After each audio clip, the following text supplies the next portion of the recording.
వాళ్ళు కప్పు గెలిచారు, మన హృదయాలు గెలిచారు. అందరికీ నమస్కారం. Welcome to Arun blogs.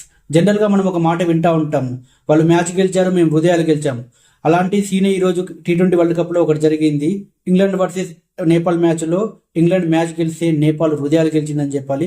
చాలా చిన్న జట్టుగా ఎంట్రీ ఇచ్చిన నేపాల్ ఒక పెద్ద అద్భుతాన్ని సృష్టించే ప్రయత్నం చేసింది. ఒక్క అడుగు దూరంలో ఆగిపోయిందని చెప్పాలి. ఒక్క అడుగు అనే కంటే ఒక్క బౌండరీ దూరంలో ఆగిపోయిందని చెప్పాలి. మొదట బ్యాటింగ్ చేసిన ఇంగ్లాండ్ 184 రన్స్ చేసింది 20 ఓవర్స్ లో.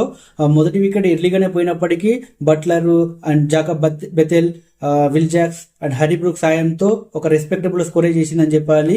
లైక్ నేపాల్ చిన్న టీం కాబట్టి అది చేంజ్ చేయడం చాలా కష్టమే అనుకున్నారు అందరూ. కాకపోతే నేపాల్ ఎప్పుడైతే బ్యాటింగ్ వచ్చిందో వాళ్ళు మేము చిన్న టీం కాదు, మేము చిచ్చర పిడుగులం అన్నట్లుగా రెచ్చిపోయారు. చాలా అద్భుతంగా బ్యాటింగ్ చేశారు. లైక్ ఒక స్టేజ్ లో లైక్ ఒకే ఓవర్ లో 3 బౌండరీస్ కొట్టాడు లైక్ కుషల్ స్టార్టింగ్ లో. ఆ తర్వాత లైక్ ఇంకో ఓపెనర్ అవుట్ అయినప్పటికీ తర్వాత వచ్చిన వాళ్ళ కెప్టెన్ రోహిత్ గానీ, లేదంటే తర్వాత భూపేందర్ సింగ్ గానీ, తర్వాత వచ్చిన లోకేష్ గానీ అద్భుతంగా బ్యాటింగ్ చేశారని చెప్పాలి. లైక్ మోస్ట్లీ వికెట్లు ఇవ్వకుండా ఆడారు. లైక్ 2 వికెట్స్ పోయినప్పటికీ ఆ తర్వాత వికెట్ ఇవ్వకుండా చాలాసేపు ఆడారన్నమాట. లైక్ వాళ్ళ captain Rohit and Deepender Singh. So చాలాసేపు స్కోర్ని లాక్కొచ్చారు, చాలా బాగా ఆడారు. తర్వాత లైక్ ప్రెజర్లో వికెట్లు పోయినప్పటికీ ఇంకా అయిపోయింది మ్యాచ్ అనుకున్న టైంలో మళ్ళీ లోకేష్ వచ్చి అద్భుతమైన నాక్ ఆడాడు. లైక్ మ్యాచ్ గెలిచేసింది అనుకున్నాము, అలాంటి నాక్ ఆడాడు అనమాట.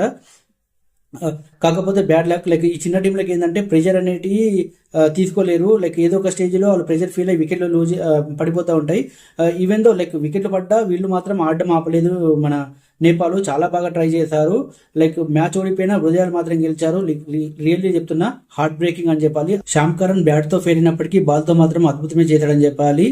లాస్ట్ ఓవర్ లో 10 రన్స్ కావాలి, లైక్ నేపాల్ కొట్టేస్తుందేమో అన్నట్లే కనబడింది. కాకపోతే అద్భుతమైన బౌలింగ్ తో ఇంగ్లాండ్ ని గట్టెక్కించాడని చెప్పాలి శ్యామ్ కరణ్. ఇంకో విషయానికి వస్తే నేను టాప్ 4 లో లైక్ ఇంగ్లాండ్ జట్టును ఇవ్వలేదు. దానికి కారణం ఏంటంటే ఇంగ్లాండ్ ఇలాగే ఉంటుందన్నమాట. లైక్ వాళ్ళు మెయిన్ టోర్నమెంట్, ICC టోర్నమెంట్ లో చిన్న చిన్న టీంలతో కూడా ఓడిపోతారు అనమాట. ఇలాంటి సిచ్యువేషన్స్ ఫేస్ చేస్తారు.